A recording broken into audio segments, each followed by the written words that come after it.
Welcome to 99 TV నేను Priyanka బులెటిన్ల details చూద్దాం. కృష్ణా జిల్లా కంకిపాడులో వ్యవసాయ మార్కెట్ యార్డ్ గోదాములో నిల్వ చేసిన సిమెంట్, ఐరన్ ను రాష్ట్ర గృహ నిర్మాణ శాఖ మంత్రి కొలుసు పార్థసారథి పరిశీలించారు. ఈ పర్యటనలో పెనమలూరు ఎమ్మెల్యే బోడే ప్రసాద్ పాల్గొన్నారు. ఈ సందర్భంగా మంత్రి, ఎమ్మెల్యేలు గోడౌన్లోని స్టాక్ వివరాలను తనిఖీ చేశారు. కూటమి ప్రభుత్వం అధికారంలోకి రాగానే అభివృద్ధిపై పూర్తి దృష్టి పెట్టినట్లు మంత్రి తెలిపారు. 2029 నాటికి రాష్ట్రంలోని పేదలందరికీ నివాస గృహాలు ఏర్పాటు చేస్తామని, జిల్లాలో ఇప్పటికే ఇళ్ల స్థలాలు కేటాయించిన పేదల నివాసాలు పూర్తయ్యేలా చేస్తామని మంత్రి తెలిపారు.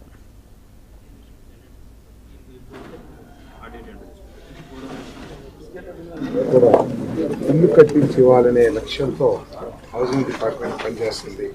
గౌరవ ముఖ్యమంత్రి గారి ఆదేశాల మేరకు దాంట్లో భాగంగా టైం వైజ్ టార్గెట్స్ కూడా ముఖ్యమంత్రి గారు మాకు సెట్ చేయడం జరిగింది. అంటే 100 రోజుల్లో 1,25,000 ఇల్లు